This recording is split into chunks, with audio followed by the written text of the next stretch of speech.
Heddiw, dwi'n mynd I weld Gwynfynydd, yr hen waith aur yn agos at Ganllwyd.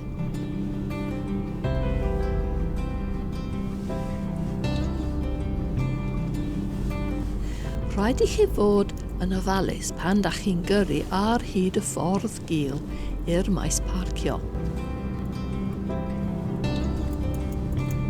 Mae aur wedi bod yn fetel gwerthfawr am filoedd o flynyddoedd ac mae o dal yn werthfawr rwan.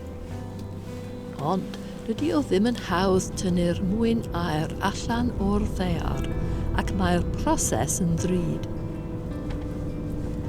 Sut bynnag, cyn I mi gyrraedd y gwaith aur, mae yna bethau arall diddorol i'w weld.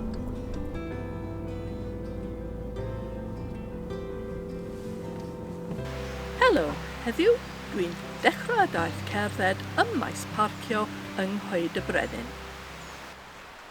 Mae'r goedwig yn boblogaeth iawn efo beicwyr a cherddwyr. Mae pobl yn dod yma o bob man I gerdded, rhedeg a beicio'r llwybrau a mwynhau'r byd natur. Mi fedrwch chi gerdded ar hyd yr afon, gweld y rhaeadrau a mwynhau'r awyr agored. Mae yna lawer o arwyddion ar y ffordd i'r gwaith aur sy'n deud pethau fel tir preifat, dim ffordd drwodd ac ati. Ond paid â phoeni, mae'n iawn I gerdded neu feicio. Mae'r arwydd yn deud dim panio aur. Blynyddoedd yn ôl, aeth pobl i'r Coed y Brenin I chwilio am aur yn yr afon. Oedden nhw'n defnyddio offer arbennig sef pan, fel plat metel mawr. I ffeindio'r aur, dach chi'n sgwpio'r dŵr a grean o'r gwely'r afon ac yn chwildroi nhw o gwmpas I ddidoli'r aur allan. Dydy o ddim yn hawdd. Un diwrnod, oedden ni yn y coedwig, a wnaethon ni gyfarfod efo dyn sy'n sefyll ger yr afon yn chwilio am aur. Ddudodd o wrthon ni fod o'n dod i'r goedwig bob haf I ddod ar hyd I aur. Fedrai o ennill ddigon o bres gan werthu'r aur I dalu am ei wyliau yng Nghymru'n chwilio am aur bob dydd. Wel, mae o'n swnio fel gwaith caled I mi, ond pawb at y peth y bo. Yn anffodus, oedd rhai pobl yn dod ar afon efo driliau a morthwylion mawr ac yn dinistrio gwely'r afon. Felly, maen nhw'n gwahardd panio am aur.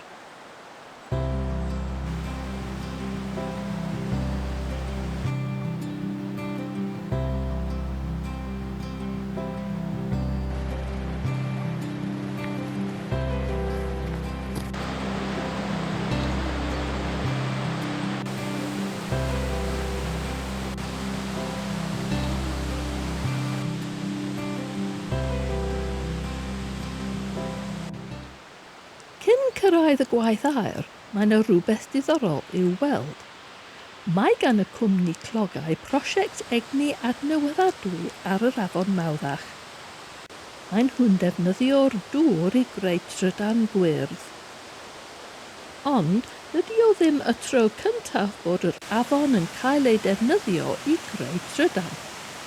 Yn gynnar yn yr 20fed ganrif oedd peipiau a thyrbaen ar yr afon. Ac cyn hynny, oedd yna olwyn ddŵr sy'n gyrru'r mathrwr a'r periannau eraill yn y felin fathru. Ond oes yna ddim unrhyw beth ar ôl rwan. Dydy'r gwaith aur ddim yn bell rwan. Cario ymlaen, peidiwch â phoeni am y gad. Mae yna ganddo.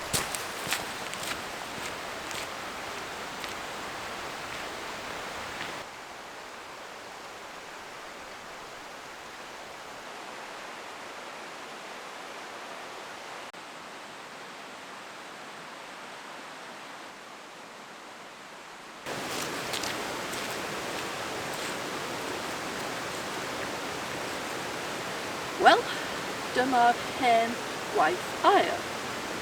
Mae o'n dechrau yn y 4th ganrif ar 15 ac oedd o'n brysur yn yr adeg honno.